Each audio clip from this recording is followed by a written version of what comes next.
Good morning, good afternoon, good evening, wherever you are. Welcome to the FIDIC State of the World webinar. Today we are covering sustainable communities in a post-COVID world.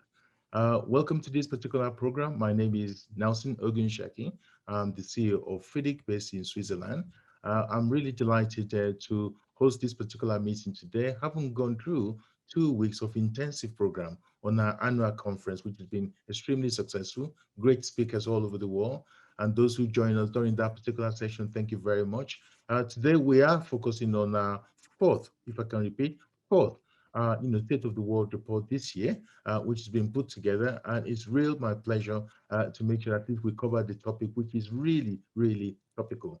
Some of you have been following us. Just looking through the statistic, we've done over 45 webinars since the COVID started, with 35,000 people registered. Over 29,000 actually attended the particular program from over 150 countries, and the number of viewers from the YouTube continue to increase. So those who miss our program, you are welcome to follow up. Today, we just give you a sort of a window into what we have coming through. This particular webinar, it will kickstart what we're looking to do as we approach COP26. We have a program coming up on the 5th of October, another one on the 14th of October, and then we have 11 and 12 of October. So we are pretty busy within FIDIC. There is no room for complacent whatsoever. For those who've registered today, I understand we have nearly 645. If you are lucky to get 50%, that's great. Barbara keeps telling me she's working on 40% hit rate. So anybody's joining us today, we are delighted to have you on board. FIDIC is as busy as ever. Today, it's my real pleasure, and I mean real pleasure, to welcome our new president, Anthony Barry from Australia. You've heard of that name before. I know you've had all sorts of news about what's going on in Australia, either in Melbourne or Sydney, whether it's fire or all sorts of things or lockdown. I'm sure he's here to tell us. But first of all, I want to go public today and say congratulations, Mr. Barry, for being FIDIC president. He's done a fantastic job over the last 3 years of helping us to shape our strategy. And now we're going to move on. Today, Bidi is first as president to actually give us his view on word of experience on this subject. So Tony, the floor is yours. Thank you very much, Nelson. And forgive me, I'm a novice at this game. So, but I am proud to take over the relaunch of the State of the World series and thank Bill Howard, our immediate past president, for his tremendous commitment to this series. To date, we've explored the infrastructure needs to meet the UN Sustainable Development Goals and the substantive challenge of meeting the water aspect of the SDGs in particular. FIDIC will not reduce its resolve to lead and support the industry to contribute to achieving the SDGs. There are many challenges we face to meet them, and the critical need to achieve net zero that we are all discussing in the lead up to COP, if we are to avoid the damaging global temperature rise. The only way as an industry we can do this is if engineers are actively involved in the debate, take the opportunity to develop the solutions that our society requires. The latest report focuses on sustainable communities, and yes, communities, not cities, not regions, etc. But if COVID's taught us anything, it's that the way we view communities, our environment, our families and our social engagement has changed. But it is very important to us.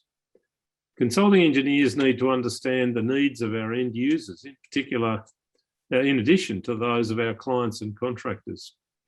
If we're to anticipate a future environment in which all communities are to thrive, we need to understand their needs, their aspirations of those communities, from the oldest to the youngest in our populations. It's therefore imperative that we ask the questions, what do sustainable communities of tomorrow look like? The trends to date have been towards greater urbanisation. Is this going to continue to be the case? Smart cities have long been discussed as a future solution, but is that really going to be the reality for us in 10 years' time? The concept of sustainability changes over time, as do individual aspirations, wants and needs. As clients, contractors, engineers and professionals in the infrastructure sector, we have to be aware of such changes, but we also have to be able to advise and adapt to them and ensure we get the most sustainable solutions available. This is the purpose of this report, to challenge the industry to engage in the discussion and to ask whether there is a need to change, whether we need to change. Is the pre-COVID model still applicable? Do future generations perceive that what we're doing now is sustainable? How do we develop an integrated approach to the sustainability of buildings and infrastructure? These may all sound like simple questions, but what we build today will lock in our emissions for years to come. And the SDGs and the latest IPCC report make it clear that time is not on our side. As such, we need to engage the industry in a way which is unprecedented for this discussion. Governments took action they needed to meet the challenges of the COVID crisis very quickly, and the climate crisis is no less important, and in many ways, more so with longer lasting impacts. This report discusses the importance of sustainable communities, moving beyond cities, and whilst the hub and spoke model of the airline sector seems like the next best place to be, we ask the question, do we need to move beyond even that? Multi-communal models will develop, be it through government or private investment, but the question is how fast and when. COVID has shown us that some communities outside cities can connect, can work effectively, and the environmental gains can be made. In many places, these communities have been protected from COVID transmission, behave more compliantly, but sometimes more vulnerable to illness and death. Whilst there are undoubtedly been many challenges and disappointments, there are also many lessons we can learn from this crisis. Sustainability is exactly that, and it has to endure in the knowledge that the definition changes over time as circumstances change. This report challenges the sector to consider sustainability in a way that's not only about meeting the SDG goals, but it is achieved across all communities. We are all in this together. Thank you, Nelson. I would like to add a few words really from a personal perspective. I used the expression earlier, Melbourne was shaken but not stirred. We're very lucky there was very little damage from the earthquake that occurred, although it was the largest since European settlement in Victoria. And I'm pretty sure it's close to the largest Australia has experienced, except in Western Australia. So we're all well, and I thank you for your concern. We have a COVID issue here, but it's nothing compared to what's occurred in the rest of the world. We're certainly appreciative of all the support we've had over the last number of months. I think we are now the most locked down city in the world, and we've all had to learn to work very differently and to live very differently. But nonetheless, we're all still here, and hopefully we're going to bounce back soon. So thank you very much. And back to you, Nelson. Thank you very much, Tony, for that warm welcome and opening statement, which is really very illuminating on the subject. We do have the challenge.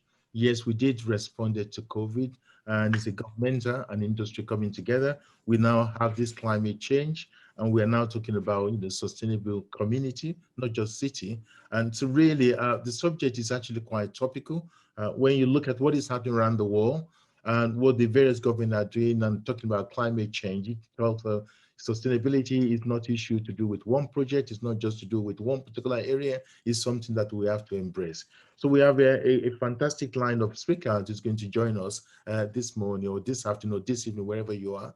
But before we do that, let me give you a very quick overview of the journey we've traveled so far. We've done 3 reports. This is the 4th one that we released. The first one is to look at where we are, particularly in terms of the SDG and the need for investment in infrastructure. I think it was staggering to know that we're talking about at least 7 trillion to be spent annually if we had to catch up, because we are seriously lagging behind.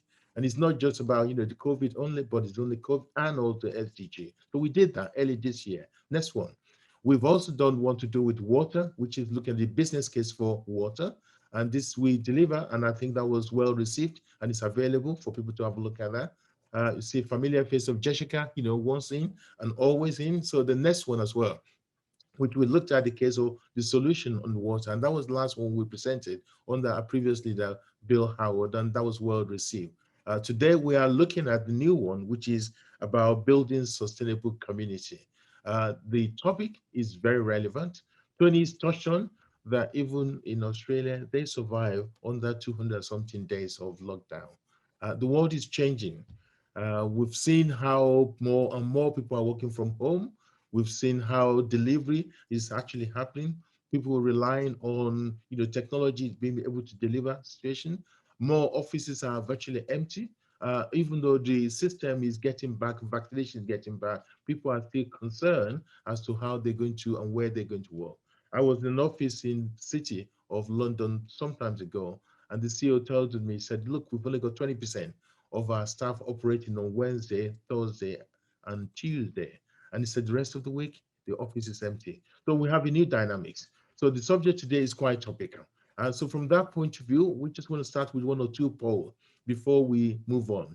So the first poll that I'm going to put on is that just bear with me for a minute. It said are the current new building project integrating enough sustainability measure to meet the SDG? In another word, whatever we are doing now, are they well integrated to enable us to meet the sustainability development goal?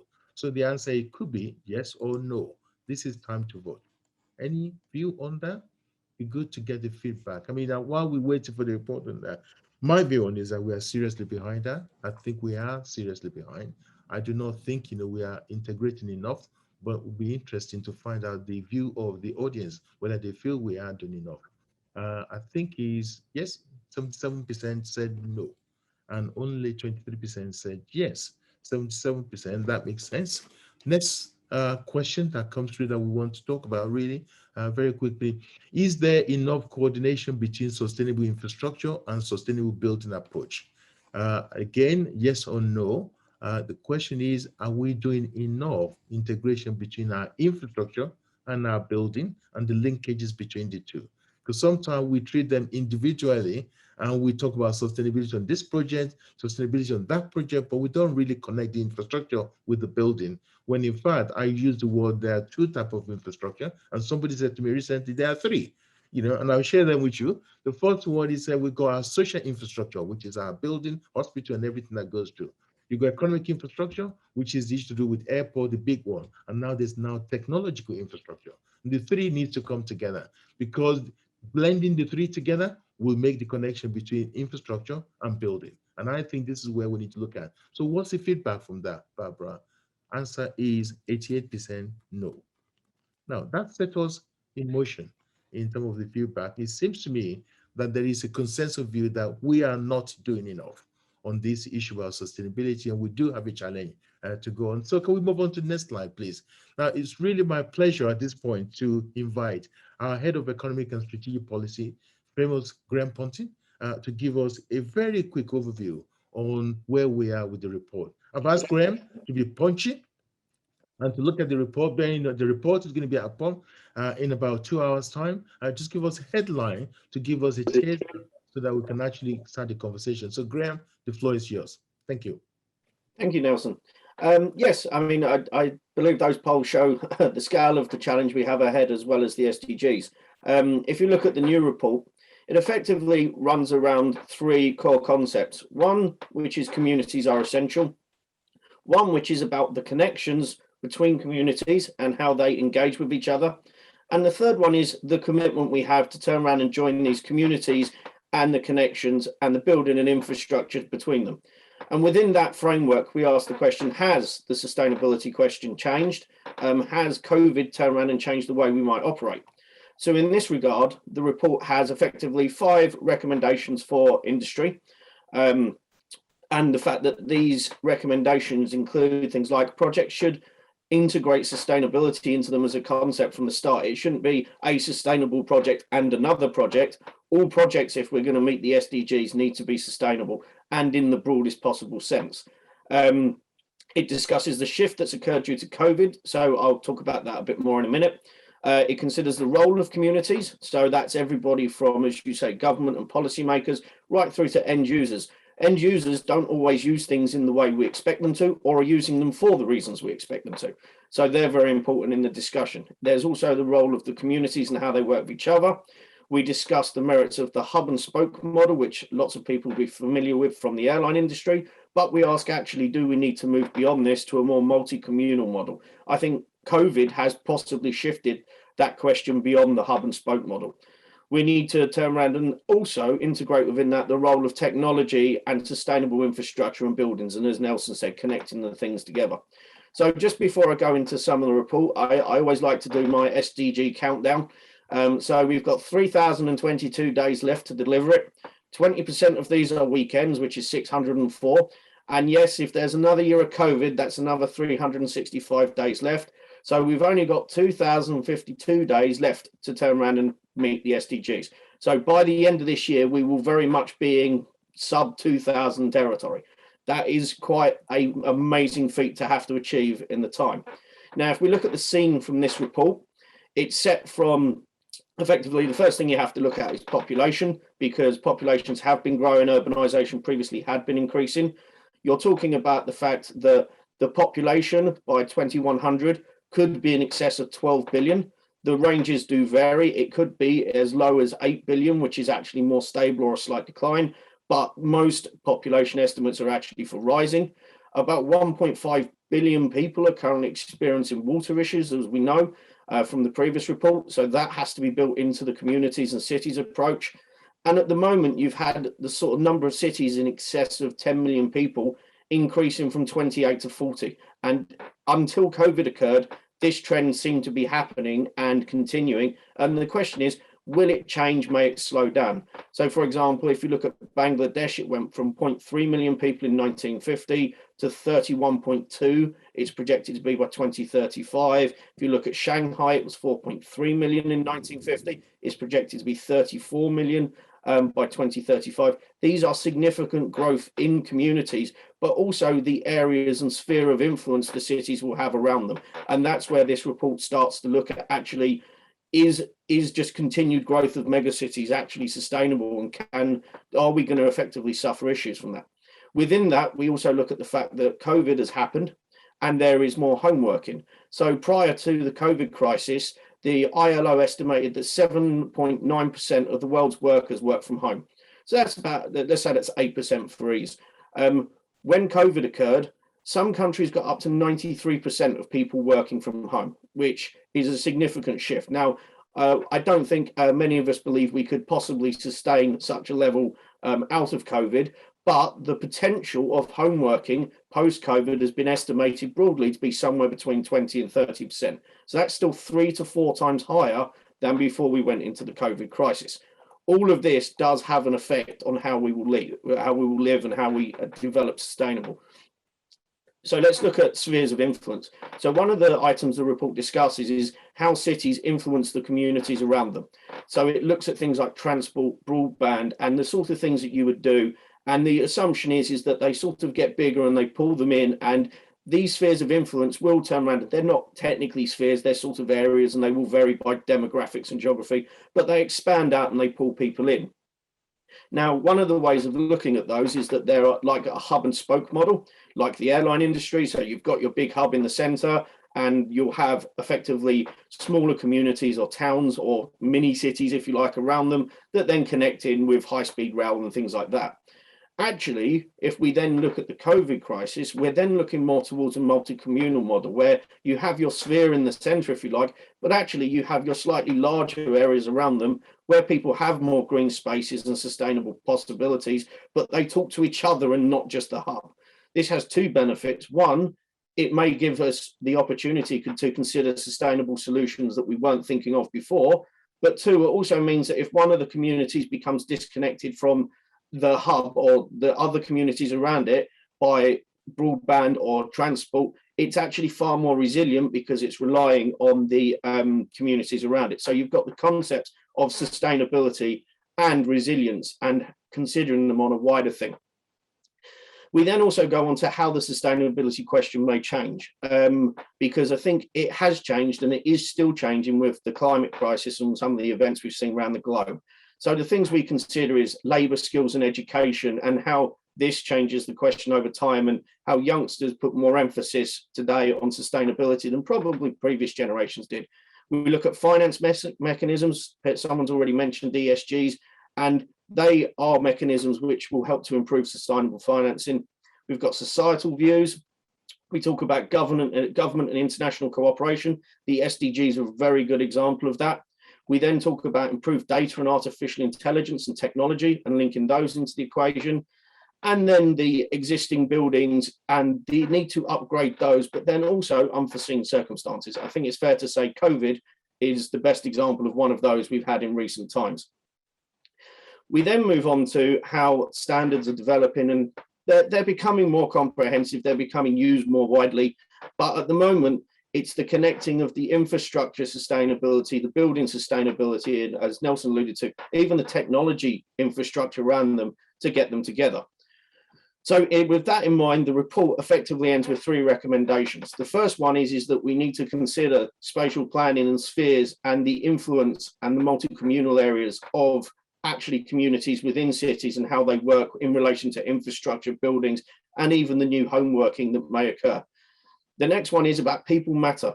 It's not just about governments and clients, it's about end users. End users are responsible for the use of a lot of energy, and if they are not sustainable, we are not going to meet the SDGs. We cannot have that operational aspect too much. So we need to get them engaged in the process. We talk about standards and how harmonization helps, and there are examples in there, for example, of the Sustainable Infrastructure Partnership, where they've put together a portal where you can see the various standards and how they work together. And then we turn around and look at the connections between communities, so how these are connected and what is next. The final thing the report alludes to is that FIDIC, the development from FIDIC of a climate charter itself, because it's important that we, as Tony said, we are all in this together. So there is no one piece of the puzzle that cannot work with other pieces of the puzzle in cogs, if you like. And with that, I'll hand back over to Nelson. Thank you very much, Graham, for very quick, speedy cover on that particular report. It seems like there's a lot of food for thought from that recommendation. I just want to sort of start with 1 or 2 comments before we bring our panelists in. We've got some strange, very important panel here to help us debate the issue. We have panelist Jessica from South Africa. We've got Joseph from UK, and also we've got Maria from Spain. And all of them is going to join us. Of course, I'd like to have 20 in conversation in the conversation. There's a lot to cover today. But just before we step into the program, a lot has been said in terms of the recommendation. And I think the key message that I pick up there was this, spatial planning is critical. People do matter. Then standard and harmonization is critical to unlock what we need to do. Then the connectivity that we need to bring to place, and also what FIDIC can do in that particular realm. So those are the things that's going through my mind. And I do pick up, Graham's point where he's talked about the countdown. It's pretty good at reminding us on this countdown. People talk about 2030 or 2050, whatever it is that the Paris Agreement says, we're not going to meet it. Definitely, we're not going to meet it. There's no doubt about that. So the question is, how many days, if we are going for this, and if what he's saying to me is correct, that you take the weekend off and you take all that off, we got less than 2,050 days to go. That's a challenge. We need to do something. Tony said it, we are all in it together. So with that in mind, let me introduce the panelists and try and get them in. Barbara, thank you very much for that. We've got Jessica, who is a rising star from South Africa. You all know her, one of our what I call future leaders.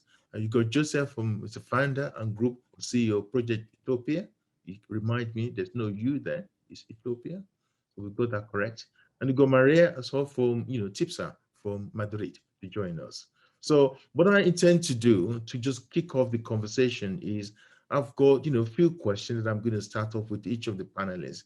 And for those who are with us and participant, please be patient with us. At what I call 1200 hours Central European time, we will start to pick up questions from the floor. Between now and then, please populate the chat room with your question. We will look at them diligently and we'll pick them up. But let's keep the conversation start. So I'm going to start in the order of Jessica, Joseph, and Maria. My plan is to put 2 questions first and come back and do another question before we open the question off. So I'm going to start off with Jessica. Obviously, you are one of the industry contributors, Jessica, to this particular paper. And then Graham also talked about this sphere of influence connecting community to move towards sustainability. My question to you, Jessica, is how do you believe this challenge varies across different countries with different development profile? What's your take, Jessica? Thank you. Thank you, Nelson. It's really great to be here and to have been a contributor to the report. I think typically when we think a city that has a sphere of influence, we also need to think about the surrounding local communities. And as cities grow, they also pull into their significantly larger sphere of influence, smaller communities. So what we think about as the sphere of influence for a city and a community is actually a very complex web of infrastructure, social preferences. We see decisions and opinions that drive the sphere of influence. So if we use remote working, for example, it's always been available even before COVID, and we've seen it increase in popularity.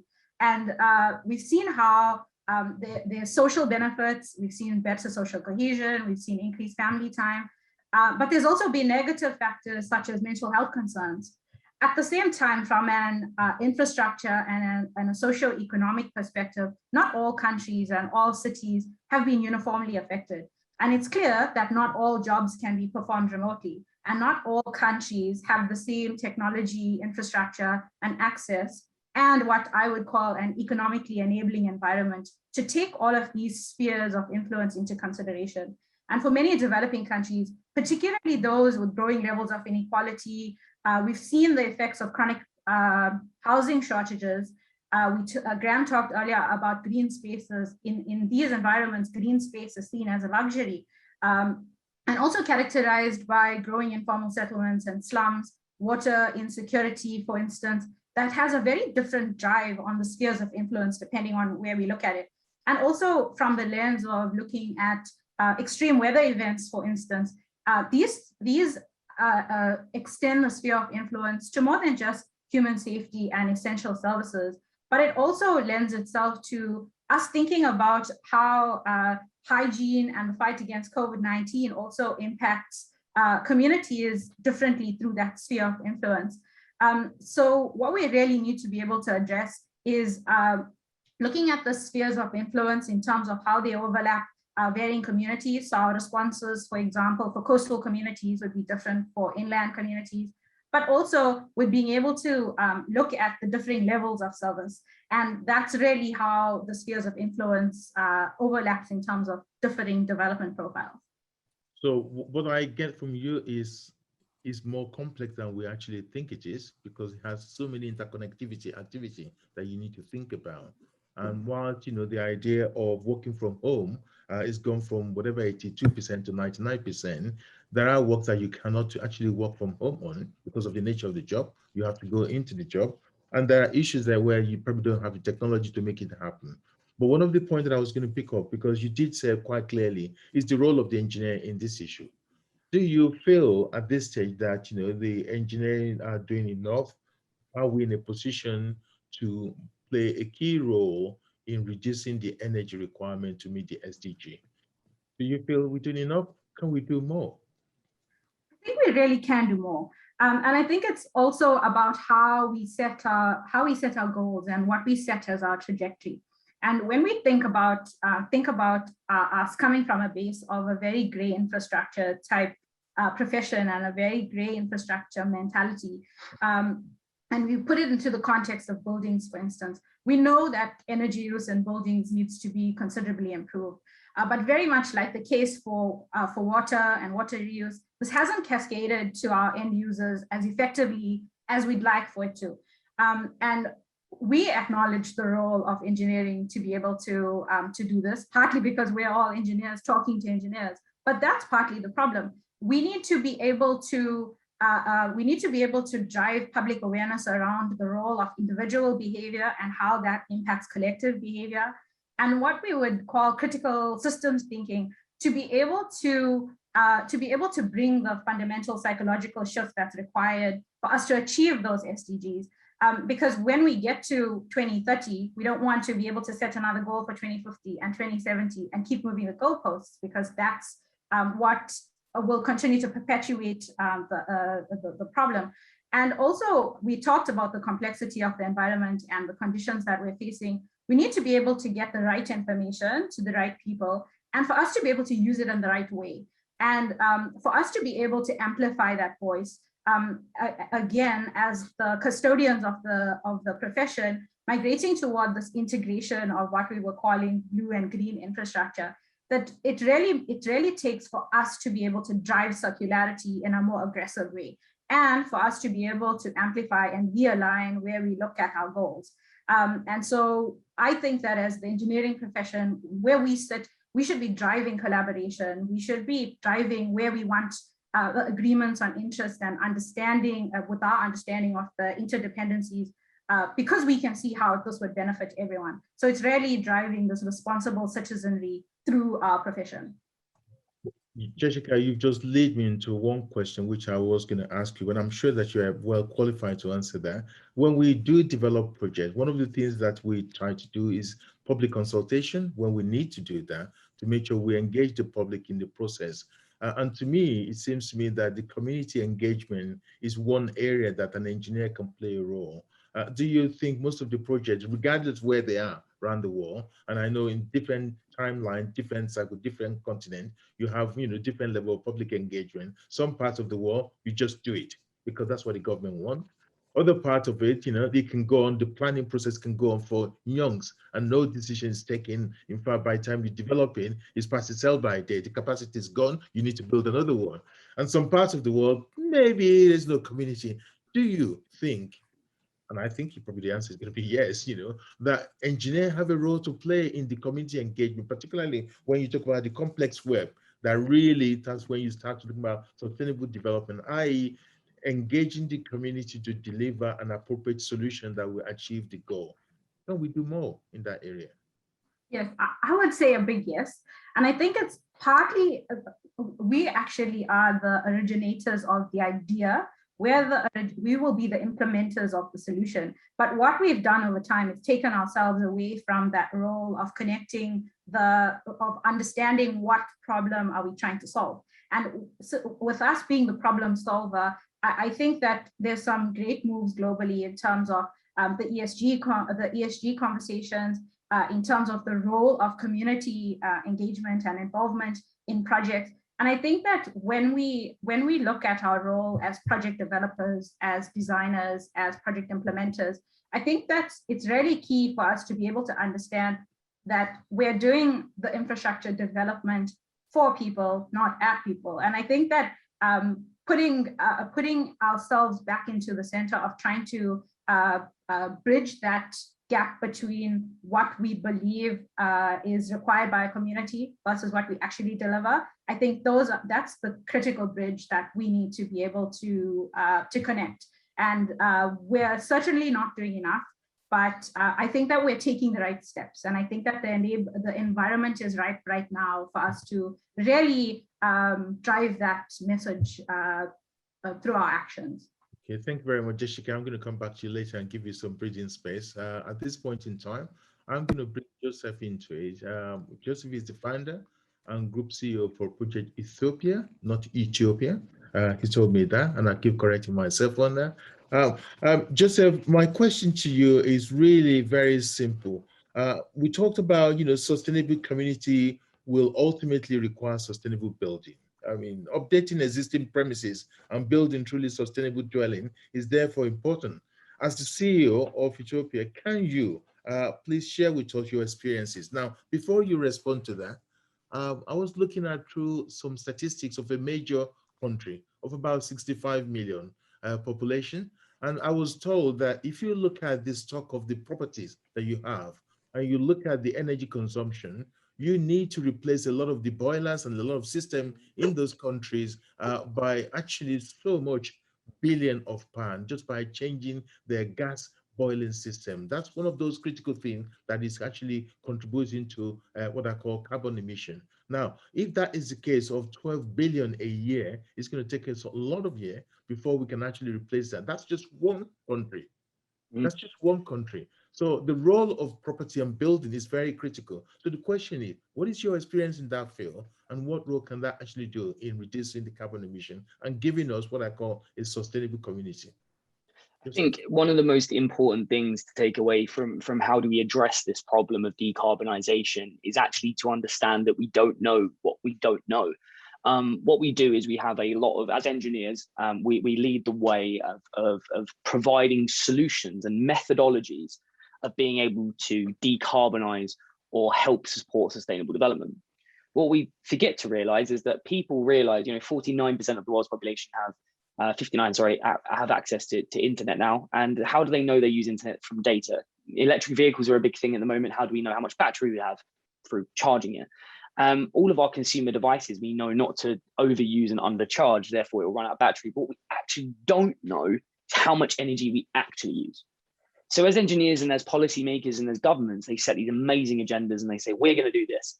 If you turn around to any politician and say, outside of statistics that are given to you by a random collection process, how much energy does your home use? What level of CO2 emissions or parts per million are in your home? How good is the air quality in your home? People can't give you an answer. So the real answer long term, or even and to get short term solutions that are economically viable for everyone, is to say, how do we take control or understand the energy we use? In countries like Britain, you have people going and trying to wrap houses around houses, but where's that information coming from? It's coming from a human being looking at a building and not even really understanding technically. Now, for a £40 sensor, they could have audited that home, ran it for a month, found out exactly the energy usage, exactly the problems, and then address the immediate issue. So I think that adoptability of consumers and technology, if you had an energy reader in your phone that was connected to your fuse board, you would have automatic control of your energy and you would make informed decisions. So I think the pattern of behavior has to be that we have to utilize affordable technology on a very, very local scale that can be then scaled across communities to be able to make informed decision making. Because otherwise what we're going to be doing is we're going to try to fix problems without true data, without true answers. By trying to fix those problems, we will do what we already did with the combi boilers back in the 80s and create a bigger problem down the line. So I think the message you're saying is we don't know what we don't know. And most important is that, we really need to measure what we are actually doing. And then we can then decide what line do we decide on of reduction and how do we achieve that goal. Do you think the customers really understand this issue? Or is it very much on the supplier side? Does the customer really get the issue? Before you respond that, just reflect. I do remember in the early days of photovoltaic, where the cost of production photovoltaic makes it prohibitive for people to put solar panel on their system in their home, and therefore people say, I can't afford it. We also have similar issue in the days of wind farm. The cost of the blade was so expensive that nobody was doing it. Then suddenly government intervention incentive came into it, then the cost of production goes down. So does the customer really get it? And if they get it through what you've said that we need to measure, how do we get that message across to them? They don't. And it's astronomical that people don't know. You say photovoltaic and it's great and you prime that it's really expensive, but in most countries, you don't even use electrically powered heating systems. So you're taking that beautiful sunlight, but you don't need lights on in the daytime. And what we've lacked to do, I think, as a global society is we've lacked the education that's needed. What happens is that, go to any academic younger level, so like entry level academic institute at a young age, and what you learn about, and the same thing in the economic world with taxation at schools, they don't teach you. So we've got these amazing go net zero by 2050, set standards, set these goals, everyone's talking about it. But when you go into any academic institute, the first thing they do and teach you is, did you know that your house is using gas, and you're burning, incinerating a fuel to keep you warm? And actually, if you were to put solar on, if you were to use smart sensors or smart meters, you'd actually be able to learn. We don't get no one tells us how things work. We're busy being told how to make change. And then it takes innovators to come along and say, well, this is a simplified version of that technology, which is what Utopia do. We build these net zero buildings. We have all this tech in them, but the consumers just have a very simple app and it says, oh my God, I had no idea. So why isn't the education system and the frameworks, especially the frameworks, providing the collateral needed that is distributed widely enough and mainstreamed, which I think the SDGs are doing. I think that's what the success of the SDGs is, the mainstreaming. I have a hoodie made of recycled seaweed that has the SDGs on the back from Pangaea. Amazing. People in fashion are taking it up. But we need to mainstream to every single consumer what the impact of carbon actually is and how do we actually use it. So how do our homes even work? We know we fill up a petrol tank with a car and we know we burn it and it turns into smoke.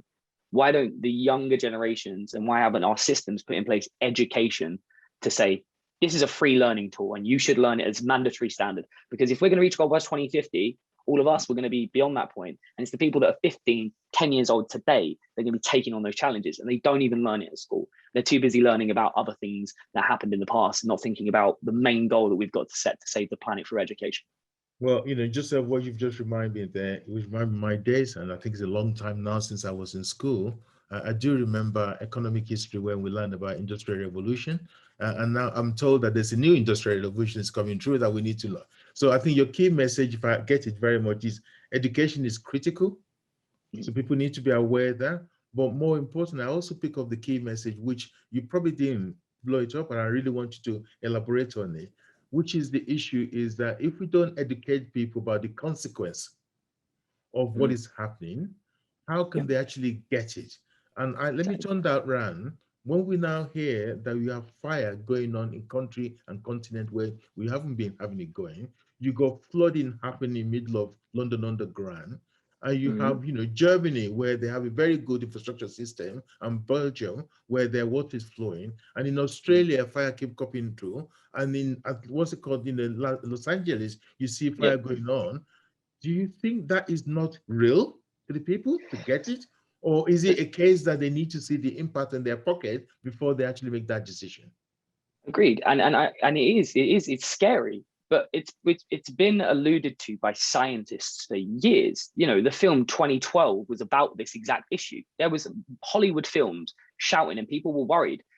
Where did they get the information? This is my biggest thing: is that people that are engineers and people that are scientists, like ourselves in this room, make up a very small percent of the mass population. And the reason I referred back to that hoodie, I bought a garment of clothing that's mainstream in the fashion media that had the SDGs on the back. Why was that important?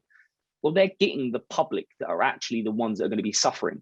The people that are consuming products, people that are buying these products. And it's really important to understand that we can have all the fear in the world, but that fear isn't going to solve the issue today. What's going to solve the issue today is saying, if you want that to stop, here is how it works. And I did a talk the other day, one of my first public engagements in person again. Yes, in person, loved it because we actually got to be in person. But what I was talking about is, you wouldn't pick up a cup in front of you or a piece of plastic and just ignite it in front of you because you'd see the smoke.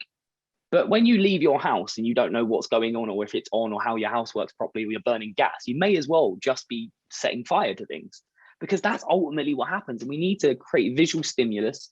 We need to get our message, our engineering message, and break it down and say, like the SDGs did, this is what you can do to stop these things happening. And if we can do that on a really small level, at that education basis, things will become sustainable. People will use their phones more intelligently, like people are using cars smarter than they have ever done. That will happen organically, but we have to educate people to educate themselves, to provide them the tools that they can say, I know what decisions to make. Great. Thanks very much, Joseph. That is really helpful for that. That's a good one. Is to let me into a segue to bring Maria into play, because we've talked about, the complex web, which was what Jessica talked about, and it's more than just purely infrastructure. We need to look at that.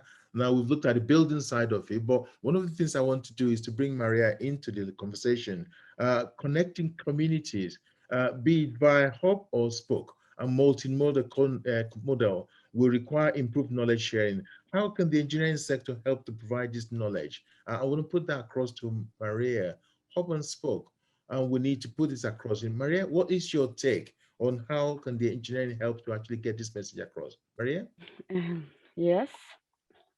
Okay, can you hear me?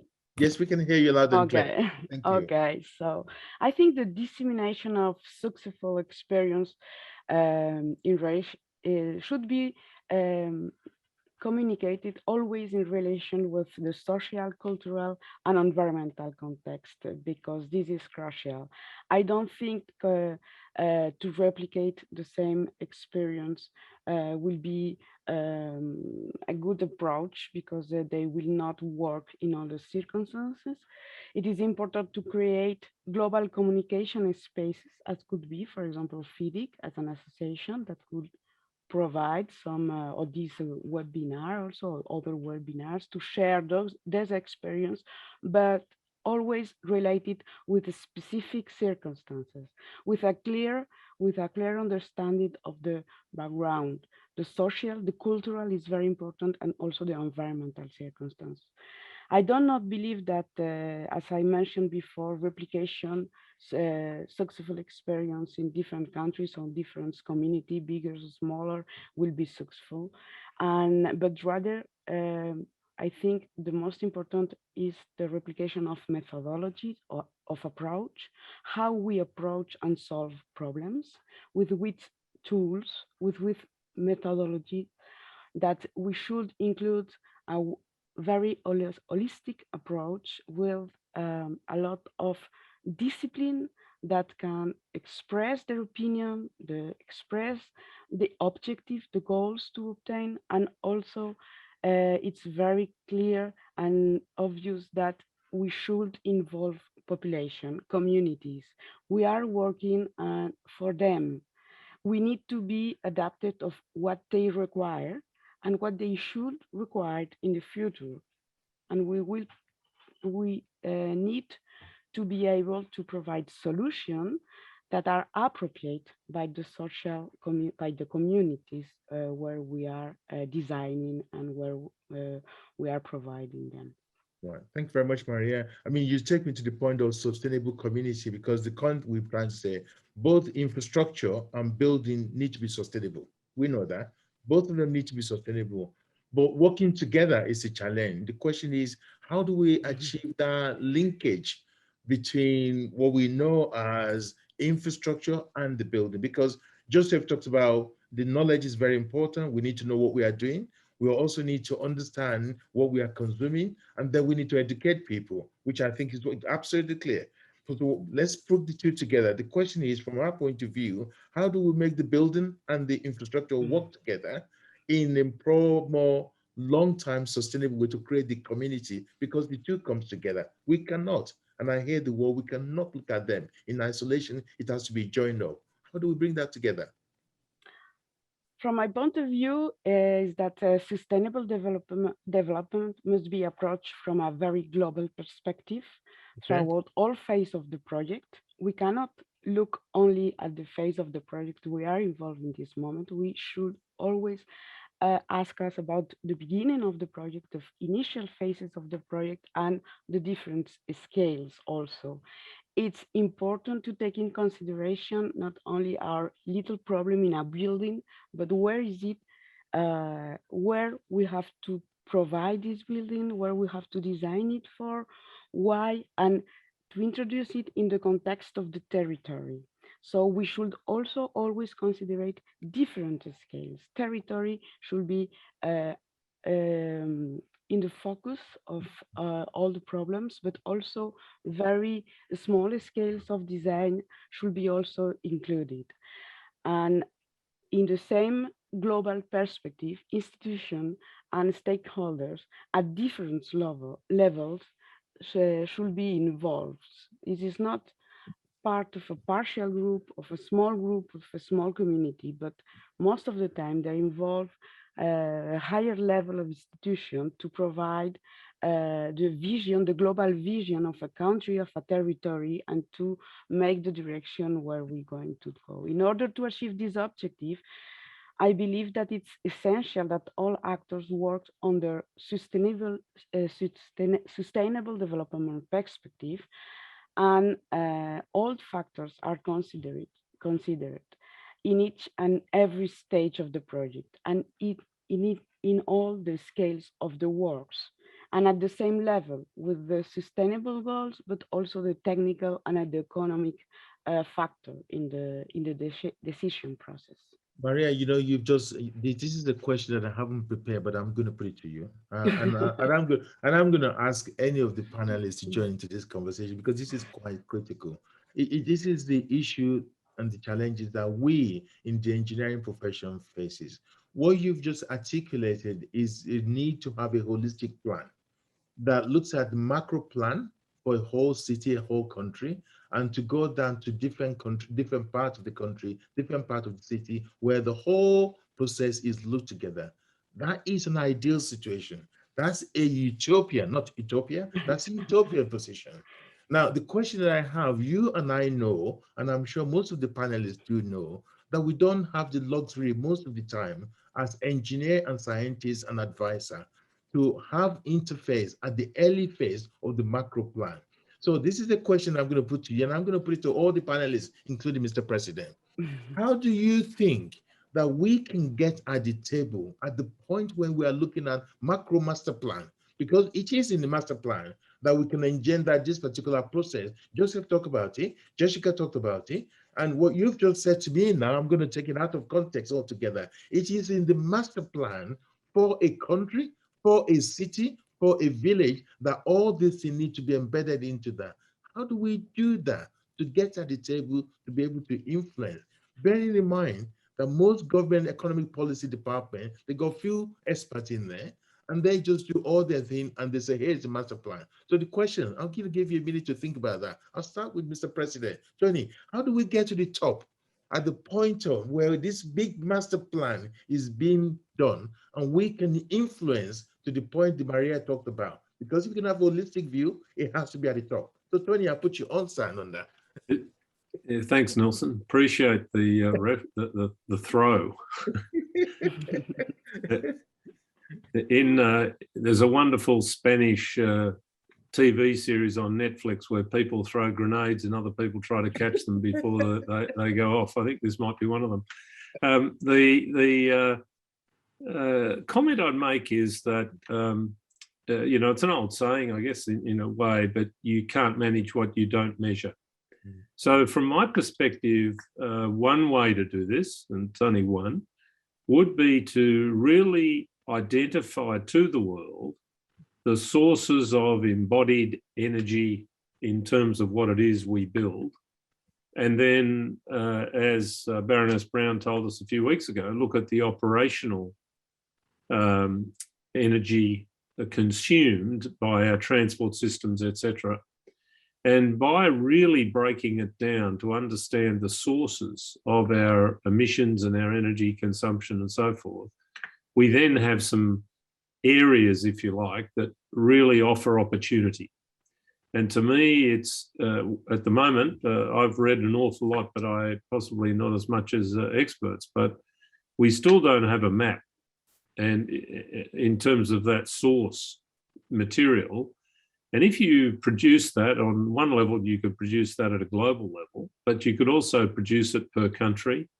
You could produce it per city. It's totally able, you could replicate it all the way down. Now, once you've done that, the macro planning, by a city or a government could commence. And then to me, there's also opportunity with what I'll describe it later, I guess, but a concept of mutual obligation. This is if we're focusing on communities. To me, the concept of mutual obligation, of co-responsibility, might enable small pilot studies to be undertaken or pilot projects to be undertaken in smaller communities so that people can actually get their hands around and feel and understand what it is they need to do to have an effect. So, okay, they might not be able to change national energy policy, but they can influence something within their own, whether it's a municipality or a suburb or community. So to me, they're the things we need to do. But unless we really start explaining the sources and owning up to, however you want to put it, the sources of the emissions and where we're consuming the energy, then we will never solve it. And I want to go back. If we continue, for example, to focus on things which start fights, we will not succeed. So politicians struggle because they're in a place where they have communities and people, different levels or different parts of their constituency with different interests, not focused on the solution, they're focused on their own interests, and they find themselves caught in a bad place. I think engineers actually have the opportunity to explain to politicians, this is the problem. Whether we use coal to generate electricity, or we in a few years might be using hydrogen or whatever it is, this is actually what we're doing with all that energy. This is the stuff we're doing. So, you know, we need to look at different technologies or different solutions to be able to deliver that infrastructure in a better way. And to me, that's the thing we can do. It's within our ability. Yeah, thanks, Tony. I did say I was going to put it to the panelists, so I'm going to go across. Jessica, what's your take on it? Are we at the table on the master plan, or we need to find our way to the table? And how do we influence the government to think holistic? Quick one. I think in many cases, we're not at the table, we're on the menu. But for the people who get it right, and for the countries who get it right, I think it's that there's an understanding of the link between the engineering and the planning that we do up front and the economics downstream. And oftentimes the master planning is really crowded with finance and economic people, but the expertise of the engineering is seen as a little sliver in the very early start of the project that never really sees through the life cycle. So until we take off our engineer hat and put on our people hat and then say, let's drive life cycle considerations, that's when we'll be at the table. Jessica, I get your point, but I'm going to put the same question because I think this is quite important, really important, because it brings the whole lot together. Joseph, you've heard about, you know, the Dubai Center and the sustainability agenda and everything the ecosystem is. Are we at the table? Are we at the table? Jessica just said, you know, we need to talk the language. We need to stop speaking engineering, talk about the people, and understand the finance and the economics to make sure at least when they start talking about their buzzword, return on capital investment and all this equity and social equity, we can get in that particular cloud. Do you think we did enough on that? I think the access, I mean, it's crazy. Coming back to the tech point of we don't know what we don't know, you know, they have data on us on the way that we act on social media and direct traffic to us, but we don't know how people operate without going to things like airports in communities. We got a planning confirmation in Britain based on 1 or 2 people's opinion in a council that didn't apply to the local community. So what we've decided to start doing is using gaming engine technology. So actually simulating how it works. Why? If we're able to understand what people really want and the way they work and build it in a game, because we do it all digital, all of our buildings now are BIM modeled everywhere you go. So what I think the real application is here is it's about what tools can we use to bridge that kind of utopian society. And what it's going to be is it's going to be community inclusion, but it's going to be allowing people to access it through computing rather than building something and then saying, oh, maybe that didn't work so well. Trialing it and building it digitally to like bring people together to actually make decisions. So that's where I think that the future is going to go with these. I hear from Mr. Walker telling me that people matters. People matters. So the comment before we move on, and I'm actually enjoying this sort of conversation. I want to take it to the next level. For those who are following up, please be patient. Put your question in about 3 minutes. I'll start picking up questions from the floor, and Andy will pass it on so we can put it across to the panelists. Just moving back, I started the question with Maria. I'm going to close that question with you. We know that the economic bloc around the world, the EU, Latin America, and the Pan-American issue, the African Union, and all of these things. How do we get the engineer to stand up and speak the language that the government understand? The government doesn't feel intimidated, knowing fully that the government is going to change every 5 years, and they're all keen to cut the ribbon of the building that they build during their time and the road they build during their time. How do we make sure we get across to the politician and make sure that we can speak the language that people matter? How do we do that? Yeah, it's a difficult question, Nelson, but I think we have talked about different kind of things that we can do. Yeah. It's true that politician changes. We, as an industry and engineering, we also change. We probably change from the next generation. And one thing it's very important is education.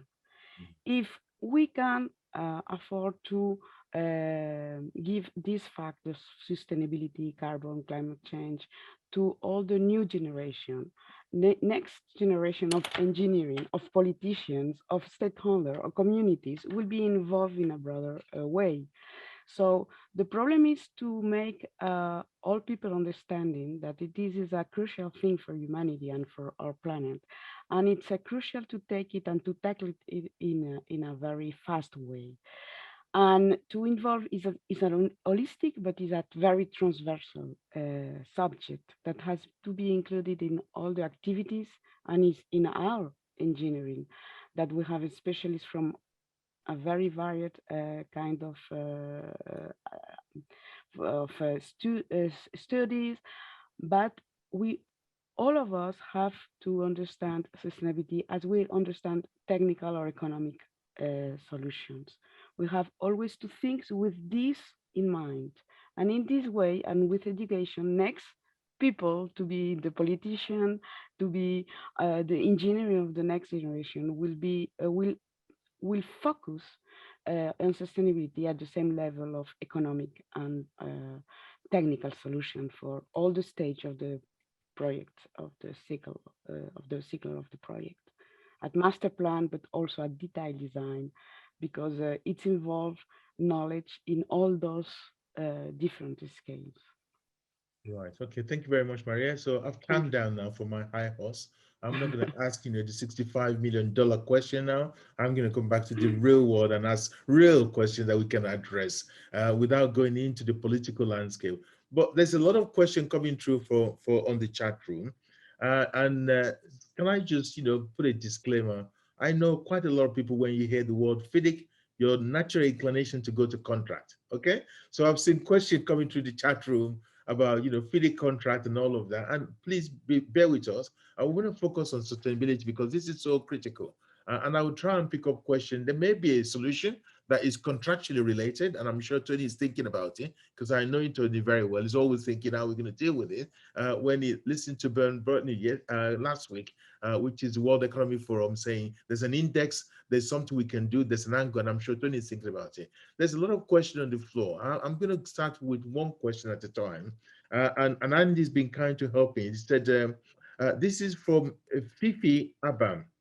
How do we upgrade existing buildings which do not conform to principle of sustainability? Now, this is to panel, but actually I'm going to put it to Joseph, and if other panels can put on it. So the question goes back to the point I started, Joseph. I'm told just UK only need 12 billion every year between now and 2030. If you're going to achieve that, 12 billion every year to replenish existing system. How do we upgrade existing, building which do not conform to the principle of sustainability? What's your take? My take is that all consumers should start thinking about how their energy companies are providing the information to them. The energy companies that sell us this energy have a responsibility to tell us how much we're using. If we can take that small step on how is the energy that's being sold to us being used, we can then buy very small, affordable technologies such as sensors and smart meters that will help us make that informed decision. And as you get that information, you get that data, the UK are trying to do everything at once. They're trying to build buildings, put air sources. That's not what a building needs. We need to know what the problem is. So if people can engage with energy companies to say, well, how much and why am I using this energy and where does it come from? And then if those consumers can say, well, I'm going to look at technologies that allow me to identify my energy usage, you can then, as a consumer or as a developer or as a builder, make decisions on what technologies do you then need to do to get to that net zero sustainable benchmark and take single steps along that journey. Well, the word I was going to put across in, I think we listened to Baroness Brown last week when she said, hydrogen, heat pump, heat pump, heat pump. And, this may be the solution. Will it be? Will it not be? I don't know. But the point is that if it's technology that is going to drive it, my take on it is, do we have the technology? If we do, is it at the right affordable level? And if it's not at the right affordable level, is it something that we should be talking to government to incentivize, to experiment? Because what Tony was saying earlier on was we may need to start on a very small pilot program and see which we can reduce the carbon dioxide emission and then take that to the next level. So, heat pump may not be the solution, hydrogen may not be the full solution, But is it a case that we need to actually start experimenting and try? Because like the vaccination, we don't know how long it's going to last for. Yeah. So should we be trying and see which one works for now and help us to move that goal? I think most importantly, what we have to take into consideration, regardless of what technology you use, in the UK, wind energy is 4 pence per kilowatt hour between 12 and 4. So we should heat our hot water then, not at tea time. It's about knowing when, why is there an abundance of energy? We have renewables everywhere and they peak. So how do we use that energy? I think that's the most important thing. Is you can make a house net zero if you're using 100% renewable energy. It doesn't matter what system you've got. But if you're burning gas, you're not going to do that. So for me, it doesn't matter about the technology. It matters, okay, how am I using the energy at the right times when the world is giving it to me cheaper and when the world is giving it to us as humanity for free? And then how can we continue that investment and continue that informed decision making? That then the technology will choose itself. You will choose it. You might want air conditioning, but if it's renewable, fine. But you need to make that decision. But the energy system, the energy in place, we need to know where our energy is coming from. We need to know what times we're using it. And that's going to be the real important I will factor. sum that up, Joseph. So you say we need to be smart customers. Exactly. 100% so. I will sum that up. You say we need to be a smart customer. We need to know what we're using, when we're using it, and who is buying it and what is it. We need to be smart customers. So exactly. I'm going to move that away. Next question is from Ben Novak. Ben Novak, I said, what can we as consultants contribute since we do not control the development process? So I think, Jessica, I'm going to put that to you, Jessica. What can we do since we do not control the process, but we can influence the process? Okay, because we don't have the money, we're advisor.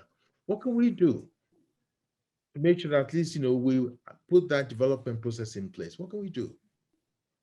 So I think this talks a little bit to the question that you had asked, Joseph, and I think that the answer in some instances is the same. So when we ask ourselves, how can we influence something we don't control? It's to be able to go to back to the basis of who controls the people that we want to influence. And ultimately, it comes down to the end user. So similarly, when we ask the question of who suffers bad buildings, it's the occupants of the building for the life of the building. So very much like where we sit on coming in on a component of a design cycle or planning cycle in a project, if we're not able to influence our policy makers or our project implementers to be able to take us seriously there, we need to be able to be in a place where the majority of the population understand what engineering is about and how engineering can influence their lives. And I think that that's really the key, because we can't influence procurement if people don't want our professional advisory work to help their lives. So I think that key element in being able to influence what you can't control is to influence the factors that control those people in power. Thank you. Can I come back to Maria? What I'm hearing from Jessica is that if we cannot, we can actually influence. So is the concept of whole life cost, does that help? Or is that too generic for the decision maker to absorb? The whole concept, because we talk about holistic solution, and in any infrastructure, be it social infrastructure, technology infrastructure, or economic infrastructure, there is the planning, there is the capex, there is the opex. And when you talk about whole life cost, you're looking at the cost of the front end, the cost of the execution of it, and the cost of I'm running it. Do you think that whole life cost message needs to be a message that should be a standing order from us, any consultant, when we are actually advising clients, that would take the whole life cost concept as the driver point? Is that something we should take? Yeah, I think so, because cost in all the project, not considering the project as a project of a write papers, a lot of papers that describe what we should build, but a project described as something that we want to build for increasing the quality of life of certain people. It has to be observed and analyzed from a general point of view and also an all cycle life point of view. Because much of, for example, in an energy, Joseph can probably tell us much better about this. We probably are thinking to transform our, to reduce our carbon footprint by reducing the materials for building this infrastructure, but probably the most influential factor are in during operations. So we should analyze this situation in a general point of view, tackling where are the problem, the big problem, where is the big picture, not focus of the use of wood or use of concrete no, but probably thinking on which are the material, which is the system that consume more or produce more carbon footprint, and where we can, with small action, we can reduce this in a bigger proportion. And this is always a perspective of a all cycle point of view or vision. And also taking in consideration economic and technical factor, because economic is important. We cannot provide solution very sustainable, but that doesn't have an economic factibility. Thank you very much, Maria. I see Tony raising his hand. Tony, do you want to make a contribution to the debate? Yes, just to add, I think there's already no doubt that investors around the world are seeing unsustainable projects, if you like, as serious risk. And we've already seen some stranded assets. That expression is now used quite commonly. But I do think you're going to see a situation where ultimately there'll be some form of tax on carbon, some form of penalty, if you like, for being an excessive emitter. Now, once that comes into play, then that's a serious financial risk to investors, and the investors will start making sure that the projects they're developing, avoid that risk as best as possible. So they will be looking to their engineers, their consulting engineers, to provide them with good guidance. And already in this country, which is, we have quite different rates for electricity. If you're using electricity, for example, during a nice sunny day, it's a very different rate if you're using it on a cold winter's night. So you are going to be encouraged by commercial levers, and so are investors. So to me, assisting our clients to understand the potential impact and their ability to de-risk a project from this effect, I think is a very important thing we could all learn to do. Thanks very much, Tony. I was going to bring one point to the point. Maybe we can just expand that conversation. One of the messages that we heard recently is about, you talk about carbon tax. You can go to some big cities now. You have ULEX, which is ultra low emission zone. That is one form of carbon tax, because if you are emitting certain level of carbon dioxide, you get pay penalty. And the whole idea is to stop you or to change the car you use or the type of car you use. And the comment that is coming through from the floor was like, look, more and more people, as a result of COVID, are thinking of working from home. And if we then actually decimate the whole idea of city, center, and people don't want to work there, and this so-called urbanization is going to go away, because we now need to start to think about community. And that community is a bigger issue than just the city. Do you think the challenge will be different as more and more people work from home, rather than being in the office in concentrated area in terms of the issue? Can I put that back to Joseph? What's your take on that? I really want to just take what you said as a whole there and go and say, the taxonomy, the ultra low emission zones are perfect examples of, you buy a house from a developer where the government says it's okay to build at standard, but the 18 tons of carbon embodied, actually, when that's burning 10 or 15 tons every single year for the next 50 years, the developer gets to walk away with profit and the consumer is left with the debt, the carbon debt, the CO2 debt, whatever it may be. Now consumers, spending more time at home, are going to feel more guilt. Why is a developer allowed to build something that's not fit for purpose, profiteer, take all the economic value out of that, and leave a 100-year asset where the person now has to pay bills, use gas, and because they're spending more time at home, have to have more concern? And if if they don't have the ability to fund that, then they get in more debt. Why is that allowed to happen when the consumers are the ones that end up paying the price? And with more time at home, more consumption is going to happen at home and not in the office. That means the consumers are paying more. So maybe there needs to be a discussion around how are developers, and I am one, how are we meeting standards to ensure the longevity of the product? Right. Okay. The question you talk about is regulatory, which is very much through building control system and building control on the planning sector. Can I just bring Jessica back into the conversation? I mean, I hear the word that, we're going to go into this process that community, sustainability is more than just the city, and it's about, how the homes, how everything comes together. I mean, just take that from the basic point of education. And taking it back into where we started off with, do you feel at this point in time that we are doing enough in that joined up thinking between what is required to achieve the sustainability development goal and what is in play, particularly if you look at the current building regulation or planning regulation? Do you see a gap in that area? And is that gap something that we can address very quickly, or that's the challenge of the government?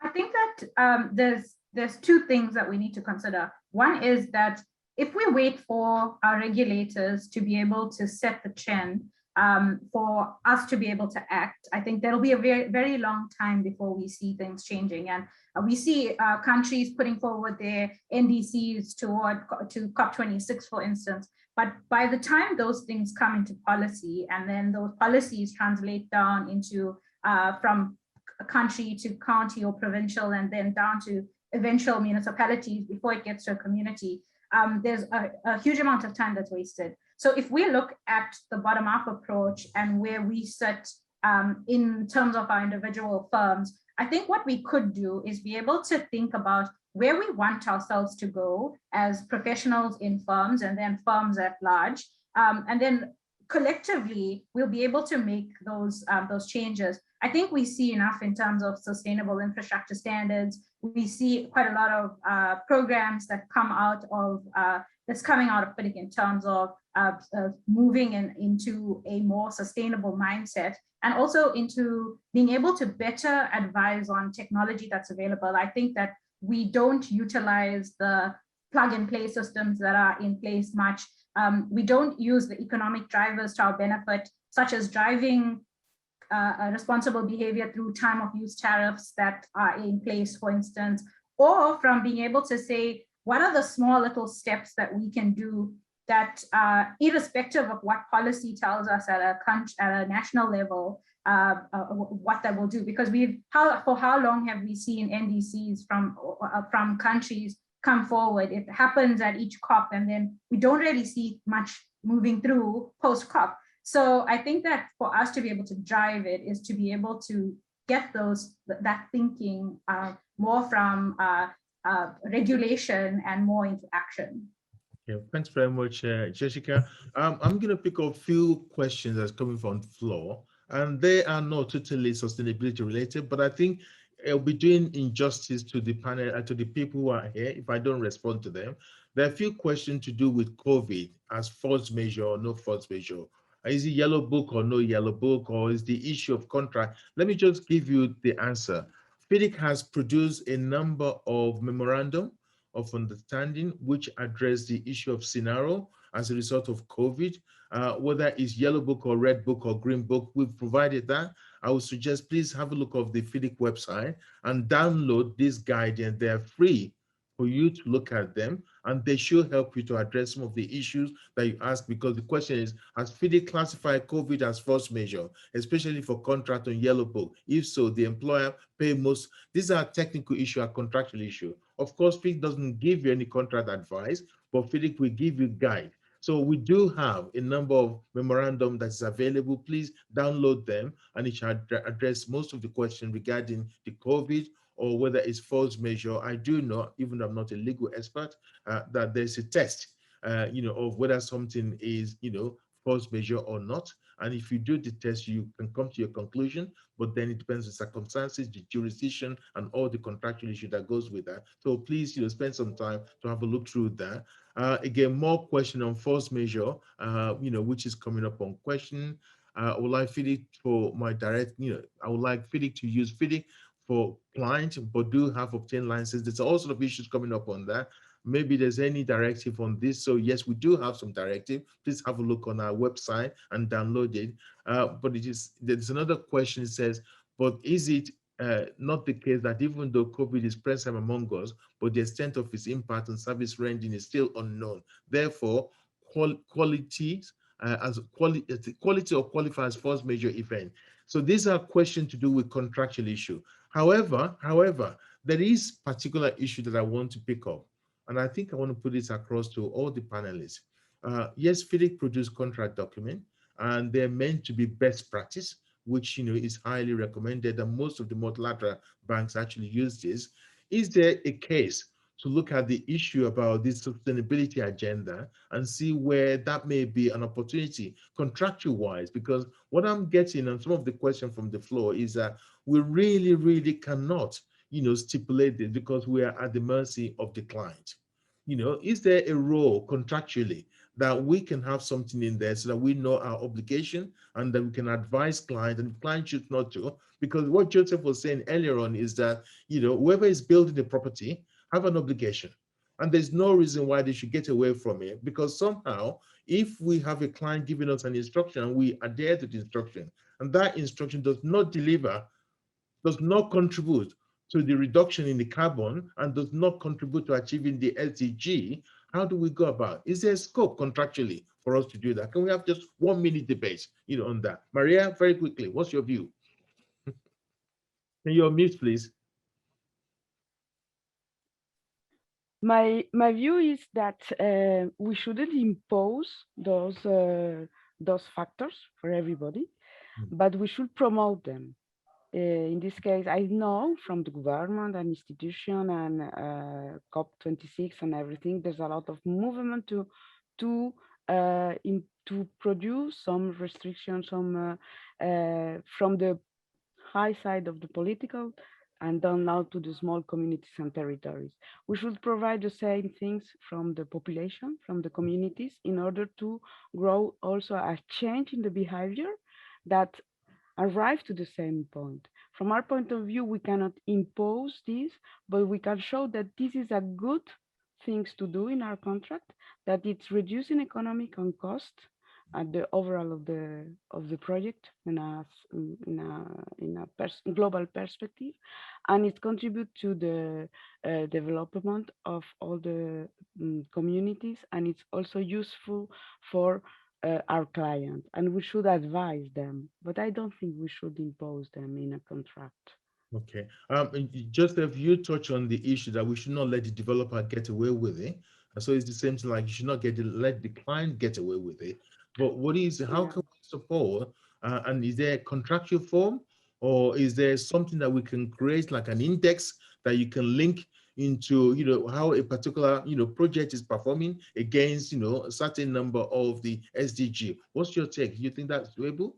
Yeah, I think what we have to look at is the processes of what they're delivering. Edge World Bank is providing this new accreditation, which really helps align that ESG confinement. And I think contractually, yeah, not all organizations, large organizations known for repetition, such as big energy companies and big developers, that maximize yields and don't provide ongoing benefit to consumers. I think at some point contractually they have to commit. And I think if you can combine that, World Bank accreditation, ESG finance element with a bit of contractual obligation, I think you'll drive the market a lot faster. So hopefully that's kind of thing we can look to see. Right. Okay. Thanks very much, Jessica. Before after Jessica, I'll bring Graham in, then I'll hand over to Tony. Yeah, Jessica, what's your take? Thanks, Nelson. I think I agree with not regulating, and I think that what we should be moving toward is more incentivizing.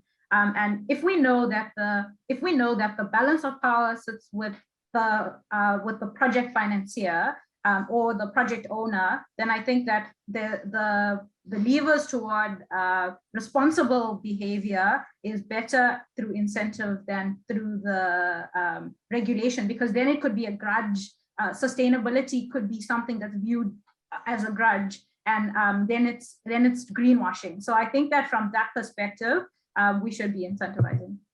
Okay. Well, Graham, you've been the co-author of this particular paper. You've heard what the panelists said. What's your response to all this issue? You got 5 recommendations in this report, which I believe all the panelists supported the recommendation, be it one about the spatial planning, the people matter, the standard, and the issue about connectivity and FIDIC role. What's your take on this subject so far? I mean, I think one of the things the panels that's discussed is quite interesting, how you have the top and bottom up approach. Because if you look at financing and the economics around sustainability from the top down, you get into very large numbers very quickly, and it's quite difficult for average individuals to sort of grasp the scale of it. Whereas when you get to the bottom up type approach, and actually they're then asking clients, which subsequently then ask you for the sort of things that they want, it's quite interesting, because actually a lot of the macro assumptions in economics actually fall away. People tend to tell you how they think they behave. They actually behave totally differently to how they tell you they behave. And that's where Joseph's point about data is quite interesting. And if you look at it at that level, when you go and buy a television or a light, you buy it because it looks pretty. You don't buy it because on the front it's got how much it's going to cost you over the next 10 years as opposed to the one next to it. So we do need to change that mindset. And I think if that mindset can then come up, that's when you'll get the macro policy thinking and the economics from the bottom combined to actually make true sort of sustainable communities. Okay, thanks very much, Graham.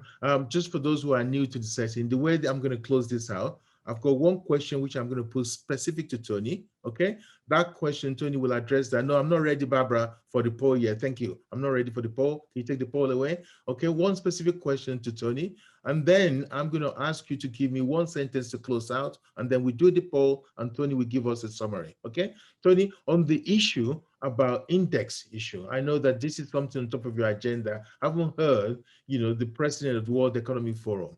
Do you think contractually that we should really be looking about, we can create an index that goes with project that can be reported, or is it something that is a long shot? A very quick yes or no answer on that. The answer is yes. I call it metrics, maybe not index, and I do think it focuses on ESG in its totality. And I already have figured out how I would do it. That's up for discussion at some point soon. Okay, good. Thank you very much. So I'm going to go to the panelists now, the 3 panelists, which is starting with Maria, Jessica, and Joseph. One sentence. What do you think FIDIC should be doing? One sentence each. Maria.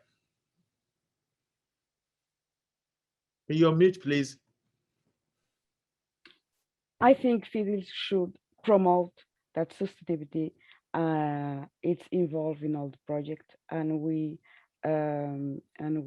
influence the Caesar to go in this direction. Thank you, Jessica. One sentence. I think that FIDIC should be doing more advocacy on sustainability issues. Okay, and Joseph? Help mainstream the learning of engineers. Help application. Now, at this point in time, I'm going to do the poll, then I'll hand it over to Tony. So let's go across into the poll. So the last question, I think we've got one poll. We now have 3022 days to meet the SDG. Do you think we can achieve that? I think without any changes, I think it will be very difficult in my mind. I shouldn't be putting words in your mouth. We have 3,022 days to meet the SDG. Do you think we can achieve that? Yes or no? Simple answer. Do you think we can achieve that? What's the answer? I think we should frame that to say, do you think we can achieve that without doing anything? So I think the answer is at the moment is 55% no. I suspect that they hand it over to Tony. Give us 2 minutes, just to wrap up. In other words, we need to do something. Otherwise, we ain't going to achieve it. So, Tony, the floor is yours. 2 minutes. Thank you very much, Nelson. And thank you very much to the Secretariat for all the logistics and making all this happen so seamlessly. And to Graham, Jessica, Jeffrey, Joseph, and Maria, fantastic. Really appreciate your commitment and the discussion on the subject. I think we've covered a lot of territory tonight, and every one of these discussions I find rich in content, opinions, ideas, and I do think this kind of exchange is really, really important to us as a profession and individuals to help our learning, but also to help FIDIC and help the industry to build its approach to assist government to address these things. I think there's so many good ideas, very hard to summarise, really is. I get the pessimism or the concern in that last poll, and that gives us, if you like, a challenge and something to shift. I'd like us in, whether it's in a year's time, to redo that poll and see if we can have moved that 55% down considerably so that we're far more optimistic. I do really appreciate the thoughts and the ideas of measuring and individual users having the tools in their hands to be able to understand their own energy consumption. I do believe there's a lot of work that can be done in communities, in government, both at a macro level and a micro level, to address these issues. But again, this discussion is not taking place at this point in time. So to me, there's a lot of work for the profession to do. And it may actually be a business opportunity to create the advisory capacity to assist governments and assist local governments and communities to change the way they are addressing sustainability and improving it. We are dealing with massive economic and commercial interests, and they are going to continue as strongly as they have. So it is really going to require significant motivation to shift the dial and to ensure we move towards achieving the SDGs. The discussion around the community engagement and what I'll call community empowerment for the moment, I think is vital. And I do think getting this discussion down in front of people where individuals can really understand what they can do about it is very, very important. I took away the education piece, both for FIDIC, but I also think there's a place to develop material to be used in schools and other educational institutions. And maybe that's something, again, engineers can contribute to. To me, the whole issue of climate change is only one part of sustainability, because we also have to deal with and address poverty. We have to address the 17 SDGs in their totality. So there is a big piece of work, and I do think when one looks at a strategy for a business or for an industry, it's really important to look how whatever it is you're doing or we're doing is contributing to every one of those 17. Some will be none, some might be very positive. In terms of the ability to change, I am absolutely sure humanity has that ability. It's whether we're motivated to do so. And that is going to require a tremendous effort and a lot of discussion, a lot of influencing, as Jessica pointed out, and a lot of leadership. We probably didn't discuss enough tonight the use of natural systems and embedding natural systems into our community infrastructure in a better way. I think there's a lot of room for that, and maybe that's a subject we can deal with later. At the end of it, at the end of the day, people matter, people's lives matter. And if we're going to engage in activities which continue to be unsustainable, we are going to damage, hurt, and potentially destroy the livelihoods and quality of life for so many generations ahead of it. It would be a great shame and a terrible thing to have allowed to pass us by. Terrible opportunity to allow us to pass us by. So with that, I'll hand back to you. I do think there's a lot of hope. There are a lot of levers. More discussions like this will get us there. Thank you. Thanks very much, Tony. I couldn't summarize it any better than that. I hear the word, we need to be a smart customer. We need to do more education. We need to think holistic.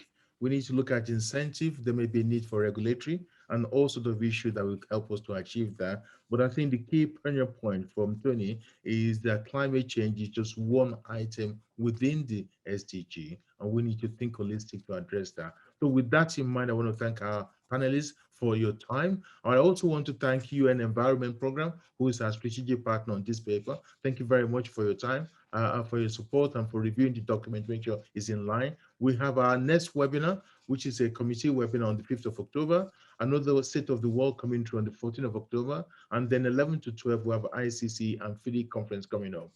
Beyond that, I just want to say massive thank you to the panelists once again on behalf of FIDIC, and also to our staff who are behind the scene, Barbara, the comms teams, and Graham for all the energy and time. You keep chucking all these things out on time. I'm extremely delighted and grateful for all your work. And also, Tony, I hope I'm not keeping you too late. And welcome on board as the president. We're going to do more of late night session. So on that, wherever you are, keep safe and stay blessed. Thank you very much. God bless you. Bye. Thank Thank you. you. Thank you.